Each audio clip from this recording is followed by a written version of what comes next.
time for Seattle Sips, where we highlight delicious drinks in our area. Yeah, today we are joined by Kassondra Spangler with Brimmer and Heeltap. Welcome, welcome. Thank you. Thanks for having us. Yeah, Absolutely. I'm excited. Yeah. I know the whole place is very vibey, right? Tell us about kind of like the garden vibes and all of what you got going on there. Yeah, so Brimmer and Heeltap is located like kind of in the Ballard area. It's a historic building that has. Well, we've owned it for 8 years, but it's been around since 1980s. Oh, wow. It's beautiful, has a beautiful garden outside, really old, historic little charm in the space. So when you come, you feel really cozy, really welcomed, neighborhood spot. I think that's so amazing. It's just what you want. So you guys are cafe, bar, restaurant, and it's all Northwest themed. Tell me about that. Yeah, so there's a bottle shop and a restaurant in the main building, and then there's a garden. You walk out, and in the back there's a cafe. Seattle loves their coffee, so the cafe is perfect. There's delicious pastries and like little bites, nice breakfast. There's a lot of options there. The bottle shop, you can get wine from anywhere, like really any region, but obviously being in Washington, we have a nice kind of specific focus on Washington wines. We have a wine director who spent a lot of time in Walla Walla specifically, a lot of old world style as well. It works as our wine list for the restaurant, so it gives the guests a lot of variety. And it's such a unique name. Where does the name Brimmer and Heeltap come from? Yeah, so it comes from kind of this old English saying of when you reach the top of your glass, when your glass is kind of overflowing, it's the brimmer, the brim of the drink. Yeah. Heeltap is once you get to the bottom, it's that final sip. So it's like enjoying your experience with us from top to bottom, like, you know, from your first sip to your last. I love that. Yeah. And it's a great name, too. It just sounds great. Right. Yeah, sounds like you could stay all day, too. Get your coffee, get your pastries, get a little lunch, get a drink. Yeah, come stay all day, bring a book. There. So we are making some cocktails today. Talk to me about what we're making. Okay, so we have two cocktails. Our first is going to be a low ABV cocktail. It's a soju chamomile infusion with a little bit of lemon, egg white, so you can get some frothiness to it. Some chartreuse, which is really popular. And then we have more of a martini style. That's James Bond kind of invented the martini, but also the Vesper. This was inspired by the Vesper. Yeah, so it's a fennel and apple infused. It's going to be stirred. It's a little bit lighter. And actually, speaking of Brimmer and Heeltap, you can kind of think of these as like maybe where you'd start and, you know, start with something light and fresh. And then by the end of the meal, it's actually called evening service. Have a little martini and get on your way. So Let's get right into it. Sweet. Okay, so we have a little bit of lemon juice. We'll start here. We're doing the turtle ship flip first, which is our low ABV.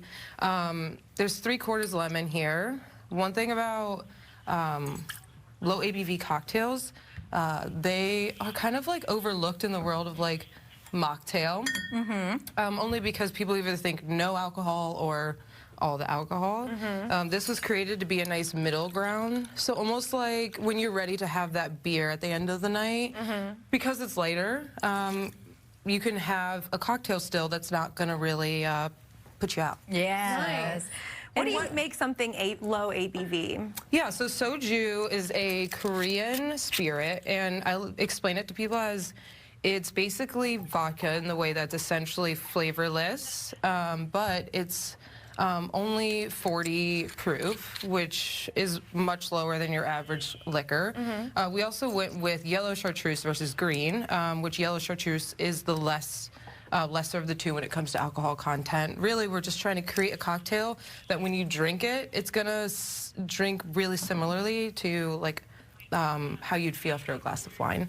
So I like that, yeah. Yeah, right? So we're doing simple syrup here. Chartreuse, we did 1/2 ounce of chartreuse, yellow chartreuse, 1.5 of the chamomile infused soju, and then 3/4 lemon, 1/4 simple. So you combined all of these. Put that over there. This is an egg white cocktail, so we have our egg white. Little protein, doesn't hurt. Right. You try to be very careful when you do this, right? That's okay. That's okay. That's real. That happens. I know that happens all the time. You know what? Yeah. We're going to improvise because That's what fine. we do, right? So talk to me about how the popularity of using egg white in cocktails, does that make it a craft cocktail? Sort of. I mean, craft is kind of a general statement of, you know, crafting something that maybe wouldn't just come right from the bottle. A lot of people will use different infusions like we are here that add to that flavor profile. But no, I mean, an egg white really just is all about texture, feel, mouthfeel, and a little bit of look, because doesn't it look great when you have like that white foamy top to your Yes, drink? it's beautiful. Yeah. It reminds me of when I went to Peru and had a pisco sour. Oh, Has yeah? egg white in Does it have? yeah. Oh, very Kind of like a cool. margarita a little bit.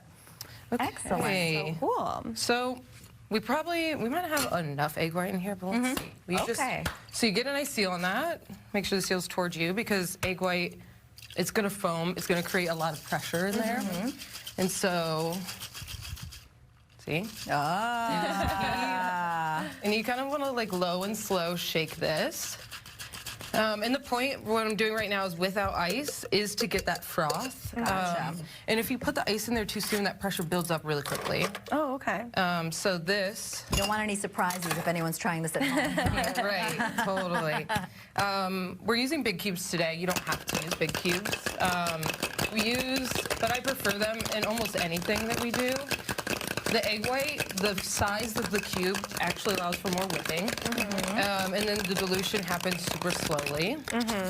And you also want to use larger cubes because you can control the dilution a little bit more. Excellent.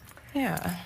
Okay. All right, we have about 40 seconds left. So while we're pouring these, why don't you just very quickly tell us about the second drink? Yeah, the second drink is, like I mentioned, Vesper. So if we had a little bit more time, what you would do with that is... Ooh, cracked pepper. right.